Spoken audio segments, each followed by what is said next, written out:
IPL पे inspired मुझे नजर आता है। लोगों को लगता है कि जैसे लोग चक्के चौके मारते हैं, हमें भी ऐसे ही जाके उनकी धज्जियां उड़ा देनी चाहिए। ये होता नहीं है कि भारतीय वायुसेना ने जो 3 दिन में जो हासिल किया मकाम, वॉरफेयर के हिस्ट्री में, कैंपेन्स हिस्ट्री में, ये एक इकलौता मोमेंट होगा जब एक न्यूक्लियर पावर ने दूसरे एक न्यूक्लियर पावर की ये हश्र किया था। जो हम अमेरिका की हमेशा बात करते हैं, अमेरिका जैसे स्टेट का पैर कांप जाता है। देखिए, रशिया में जब हुआ तब अमेरिका कुछ नहीं कर पाया, वो उनके खिलाफ कुछ भी नहीं करते। नॉर्थ कोरिया के खिलाफ किसी ने कुछ कार्रवाई नहीं की। सेम थिंग जो ईरान है, उसके खिलाफ भी करना है नहीं करना है ऐसे ही करके लोग चुप बैठते हैं। लेकिन भारत की जो कार्रवाई रही है और जो पाकिस्तान की जो गिदड़बक्की रही है, जो एटमी ताकत वाली जो गिदड़बक्की रही है, भारत ने उसको साफ बोल दिया। 2016 में बताया था एक बार, 2019 में बताया था उनको सुधर जाने के लिए, और 2025 में तो उनका मुखौटा बिल्कुल उतार दिया था। राइट, उतार दिया है। तो ये पहली बार है कि किसी फौज ने इतनी सटीकता से हमला किया है और पाकिस्तान को समझ में ही नहीं आया हम कहां से आए और कहां से निकले, और तबाह क्या किया और कैसे किया। तभी मुझे यही लगता है कि शहबाज शरीफ को तो वो दिख ही नहीं रहा। तभी वो पार्लियामेंट में यहाँ इतनी बेशर्मी से जाके ये बोल रहा है कि शाहबाज हम तो शरीफ नहीं जीते दिख हैं। रहे, आसिम मुनीर नहीं दिख रहे, बड़े बड़े दावे करने वाले जो नेता जो मंत्री थे वो अब अंडरग्राउंड नजर आ रहे हैं, वो अब गायब नजर आ रहे हैं। पाकिस्तान के परखच्चे उड़ गए हैं, जगह जगह तबाही के निशान हैं। जो जिंदा सबूत हैं वो बता रहे हैं कि पाकिस्तान को ये बड़ी चोट पहुंची है जो पाकिस्तान डिजर्व भी करता था। राजन कोचर सर, पाकिस्तान ने तो जो बोया वो काटने का अब काम किया है। पाकिस्तान में जो बड़ी तबाही हुई है और भारत की सेना की जो ताकत पाकिस्तान की जमीन पर दिखाई दी है, मुझे लगता है सालों साल लग जाएंगे और आने वाली कई पीढ़ियां याद रखेंगी कि पंगा किससे लिया था। रचना जी, लड़ाई जारी है, लड़ाई खत्म नहीं हुई। So we have to understand this war against terrorism और ऑपरेशन सिंदूर अभी जारी है। तो पाकिस्तान की जो अभी बर्बादी हुई है वो अभी शुरुआत है, और इसके आगे और कुछ होने वाला है, बहुत कुछ होने वाला है। तो इसको अभी हमको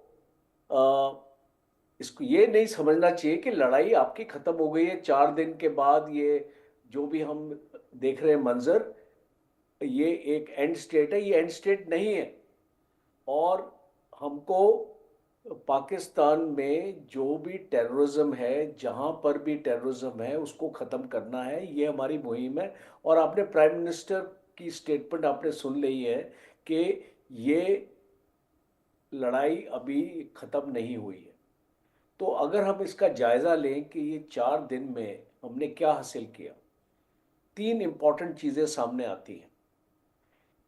पहली चीज आती है कि जो भी टेरर इंफ्रास्ट्रक्चर था पाकिस्तान में, जो हमने डिसाइड किया, प्राइम मिनिस्टर मोदी ने एक पॉलिटिकल एम दिया, हमने उसको ट्रांसलेट किया एक मिलिट्री एम में हमारे कमांडर्स ने, और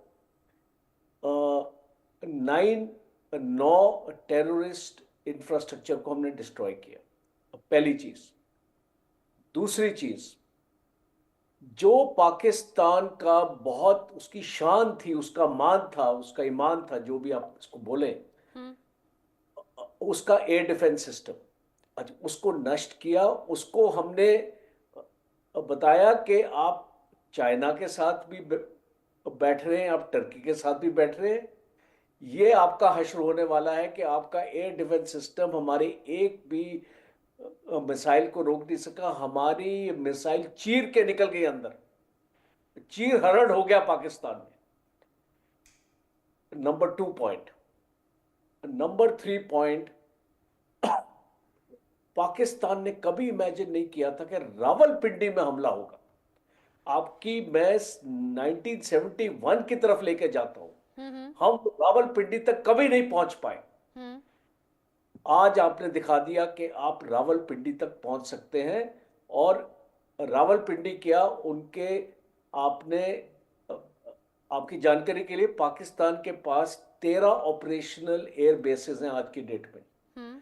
हमने 11 ऑपरेशनल एयर बेसिस में स्ट्राइक किया और उसमें से 6 ऑपरेशनल एयर बेसिस को हमने एक बहुत मेजर डैमेज हमने पहुंचाया। उनके हैंगर्स, उनके एमुनिशन डंप जो एयर बेसिस में थे, उनके उनके रडार्स और जो उनका रनवे और जो भी उनका बाकी इंफ्रास्ट्रक्चर था, क्योंकि एक एयरबेस में आप देखते हैं कि वहाँ पे उनके डाटा सेंटर्स भी होते हैं जहाँ पे अपना वर्कआउट करते हैं, सारे नष्ट कर दिए। As a matter of fact आपने इसको देखा होगा, एक एयरबेस में C-130 का एक उनका जहाज हमने नष्ट किया।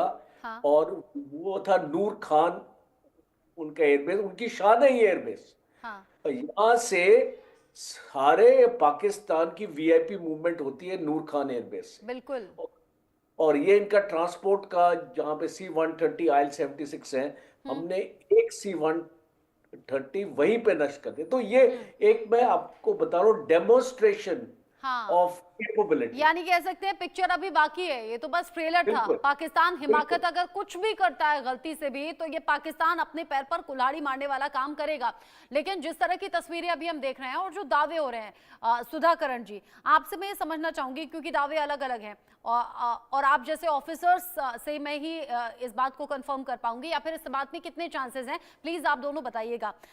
सोशल मीडिया पर ये दावा हो रहा है कि ये जो अलग अलग जगह अटैक हुआ है, चूंकि सुकूर एयरबेस, नूर खान एयरबेस, ये ऐसी बड़ी चोट है। और वहीं जो किराना हिल्स की जो तस्वीर है वो बड़ी वायरल हो रही है। कह रहे हैं कि जहां परमाणु हथियार रखे हुए थे वो उसी दायरे में आ गया है। और वो जो बड़े बड़े धमाके हुए हैं, कुछ लोग तो ये दावा कर रहे हैं कि जो भूकंप के झटके पाकिस्तान ने महसूस किए हैं, ये हमारी मिसाइलों के हमले के बाद में महसूस किए हैं, क्योंकि वही परमाणु हथियार है जो उस दायरे में आ गए। साथ ही कुछ लोग ये दावा कर रहे हैं रेडिएशन